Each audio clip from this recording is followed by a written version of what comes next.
some tears for sure. So you were like 15 when you started? Yeah, I know, it was insane. It was insane, man. It lasted a long time. But we were really lucky for that show because Toshi was our client. So we always had somebody with us to check all that stuff. And he knew it. I mean, there was stuff that he could look up, and every once in a while I'm sure he did. But usually he just knew it, so he could make those decisions right away. A lot of other times, it'll just be the director, the engineer, and me in the session. So what we have is pronunciation guides. So we'll have things phonetically pronounced properly, and then we'll have somebody, basically an audio track of somebody properly pronouncing it. And then there's also the original Japanese that we can listen to if necessary. So in your area, at least, they do check the Japanese. Yes, they can check it, and then what they do with it is really up to them. I mean, we can decide to make it, bang on, or we can, or they have something more specific in mind. Sometimes things are curbed for an American audience. Okay, to give you an example, and this is not anime so much, but I worked on a show, which I'm sure I'm allowed to talk about because it turned into nothing. I think you can maybe find it somewhere, somehow. It was a show called Dream Kicks. It was originally called Roy's Dream Team. And it was called Dream Kicks, and it was animals playing soccer, and it was great. I loved it. It was a prelay show. I loved it. I had 3 characters on the show. Like I played the sidekick, I played the main bad guy, and I had another character. So it was a big deal for me, right? And it was all character-y type voices, and it turned into nothing. But it was a show that, as far as I know, was based in the UK and was animated in Korea, and they were kind of gearing towards a North American audience. So it's a lot of different factions involved. And because it was animals playing soccer, all of their terms were all British terms for football, playing football on the pitch and that type of thing, right? So the decision was made that we were going to Americanize it, so we changed all the footballs to soccer, all the pitches to field, and all the terminology we made for North American audience that watches soccer on TV, and if you tell them it's a football story, they'll think something totally different, right? So I think that happens to some degree even with certain animes. Sometimes pronunciation will have to be bang on, that's how they're going to want it. And sometimes just within the theme of whatever show, or just the flow of the dialogue and stuff, it might seem a bit forced to keep it totally identical and accurate. I had an audition last week where the character had to say crêpes à la mode, like crepes, right? And I'm from Canada, and it's a bilingual country, and French is the second language, right? And je parle un peu le français, mais je ne comprends pas. I speak a little bit of French, right? But not well. But I can pronounce, most French. So the first read through, I said crêpes à la mode, and then I asked them for the second time, should I really be saying crêpes? And they said, yeah. Well, because of the character, it probably sounds a bit better if you just say crepes. So there's a lot of concessions that are made. But again, I can't speak to every studio, but in my experience, we've always had a guide. Now that doesn't always work, unfortunately. There was a show, we were talking about earlier, Transformers Energon that I worked on. And there was a character in that show, and her name was Misha.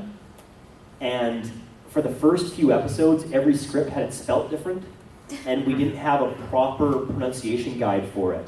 So I asked, okay, how's this pronounced? And by the second episode, it had changed twice, the pronunciation. So we'd already recorded, right? And I think we went back through and re-recorded a couple of the lines that had the name with, but a couple of them stuck through.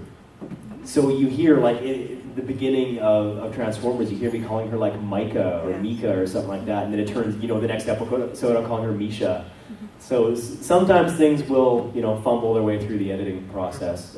Hopefully it happens fewer times than, hopefully it happens never, but, inevitably things happen. So.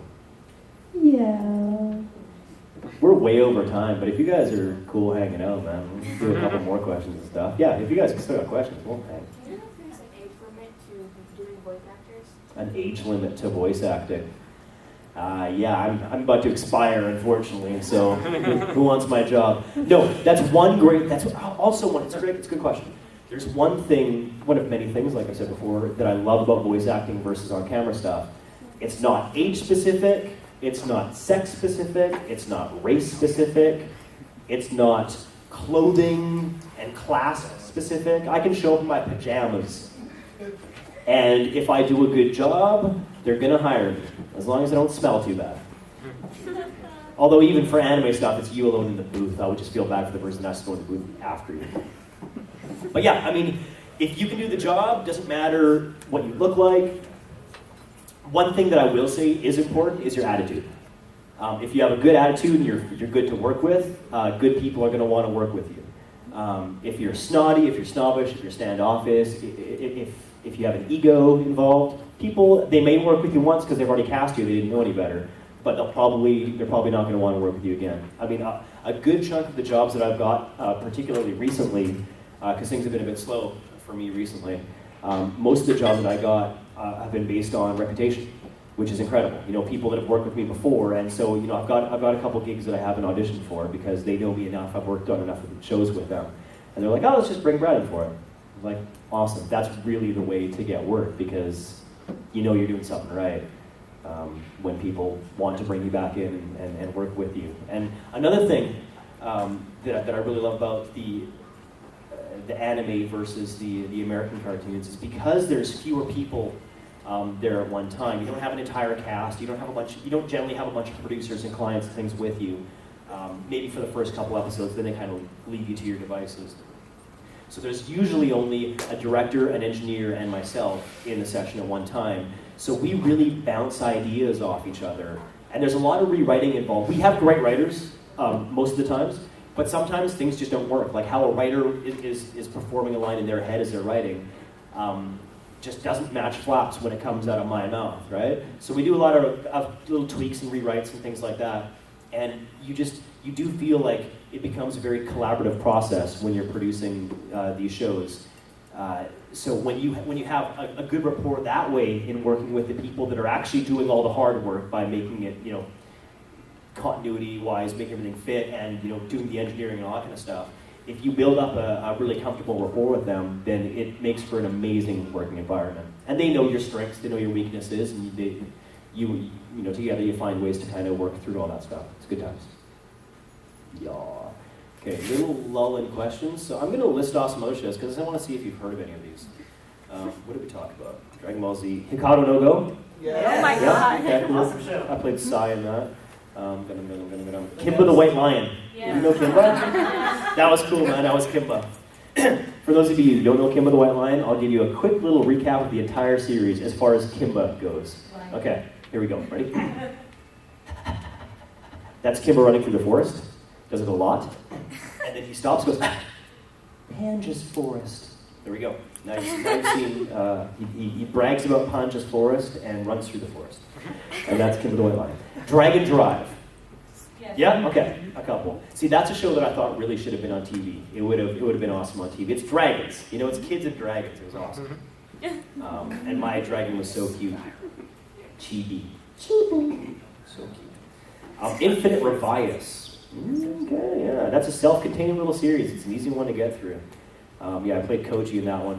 I guess he's kind of the lead guy. And I also played a critter in that. It was a ferret named Rafra.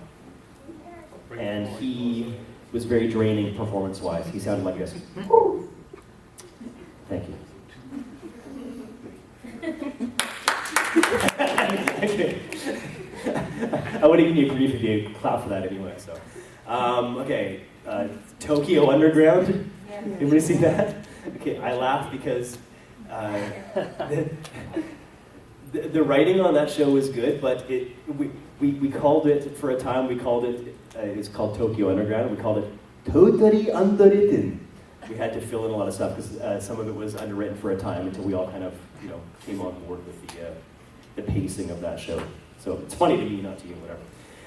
Dakoida. Anybody ever see? Yeah, okay. Dakoida is a very small series, very easy to get through. And I got to play like a guy that turns into a superhero who looks like a big blue baby wearing a diaper, robot type thing. It's crazy. Project Arms I talked about. The Soul Taker we talked about briefly. Maizani Goku we talked about. Earth Maiden Arjuna. Anybody ever see Arjuna? Nah, cool. I was working on Arjuna at the same time as Dragon Ball Z. So in the morning I would scream for 4 hours, and then I'd go and do Arjuna where I played a character named Chris who's he talked like this. Which is great. Why must we fight? When all morning I've been saying, Kamehameha! Like all that kind of stuff, right? So that was interesting. I did a Matchbox series that was very short called Hero City. You know those little cars? That was cool. It was basically a marketing tool to sell cars, I think, so they could package along some DVDs with the cars. It was great because I'd buy it for my nephews and they'd have little, Matchbox cars as my character. Yeah. Saber Marionette J. Yeah. Everybody? Yeah, okay. I played Okadu. Video Girl Ai. Yeah. Yeah. I played Yota. That's cool. Oh, I forgot about this one. I did a show called Slammin' Sammy. It was the Sandy Sosa story. This is right after, him and McGuire had those records and stuff. I played a young Sammy Sosa, which was cool. Okay, have we talked about Zoids yet? No. Anybody seen Zoids? Yeah. Okay, in Zoids I played Harry Champ, who was a man destined to be king. And then there was a show, so a lot of people have seen Zoids. Then there was another show called Zoids Fusers, which, has anybody seen Zoids Fusers? A few of them. Okay, so it did see the light of day. Okay, because Harry Champ was kind of like a secondary character in Zoids, and then Zoids Fusers, I got to play a character named RD, who was like the main guy. So for those of you that know Zoids, the main guy in Zoids got to pilot the Liger Zero, which was the cool robotic contraption, looked like a tiger, lion type thing. And in Fusers, I got to pilot it. So that was pretty sweet for me. I got to buy the toy and everything, right? And in my version, it cross-fused with another robot, so it was the Liger Zero Phoenix, which makes it cooler than just a plain old Liger. But I digress. Shakuga no Shana, anybody ever seen that? Yes. Yeah, cool. Yes, heard one. My Little Pony, we talked about that. Don't remember that. Oh, Hamtaro. Anybody watch Hamtaro? It's amazing. Anytime I bring up Hamtaro, people always, yeah! And then I think they look around. But there's so many people that say yes that, it's okay. Generally, a guy, until about 2 years ago, a guy saying that he knew My Little Pony was very sheepish about it. I'd say, I played, my first cartoon was My Little Ponytails. They'd be like, now they have bronies because of the new series and all that kind of stuff. Now they're, pony and proud, I guess, right? Yeah, so I played Maxwell in Hamtaro. Now, for those of you that know a little bit of Hamtaro but don't know who Maxwell is, He's a smart one, right? he likes to think so. He likes to think he's the smart one. He's always got a book with him, yeah. He's the know-it-all. But okay, so it's a lot of hamsters, and so you're in a session, you're recording your character, and there's a lot of unison lines. A lot of hamsters talking at the same time, saying the same thing, or talking at the same time, saying different things, but they're all on screen. So you have to pick out from all these cuddly little hamsters which one is yours, which can be a bit tricky, right? If there's like a dozen hamsters all in the same shot from really far away, it's like, hey, so which one's mine? Which flaps am I looking for? It was easy for Maxwell because he had the biggest head I've ever seen as far as hamsters go. He had this misshapen head and giant ears. So it'd always be like, hamster, hamster, hamster, hamster, hamster, Maxwell! There he is, hamster. In France, they say bonjour. And Cupid's like an angel. If he shoots an arrow at you, it makes you go shubby wubby. That was fun. That was a fun show. Yes, Hamtaro. We talked about Ranma. Oh, Soul Taker we talked about. There was a spin-off series called Nurse Witch Kabuki. Weird. It's like, okay, imagine taking characters that you've come accustomed to from one series and then pretending the whole thing never happened like it was a dream, and now put them in a different scenario. So my Luke Skywalker-esque character with his laser sword and, all sorts of creepy creatures and things like that, and battles and whatnot. Now he's in a boy band. Same character, but now he's like Justin Bieber, who I apologize for on behalf of my country, by the way. Take him back. Get him. Someone's got to. So there's no Bieber fans here that are going to stab me later for saying so. You know what? I say that because it gets a laugh, obviously, but I am proud of the kid. He's still a good Canadian kid. I don't own any of his music.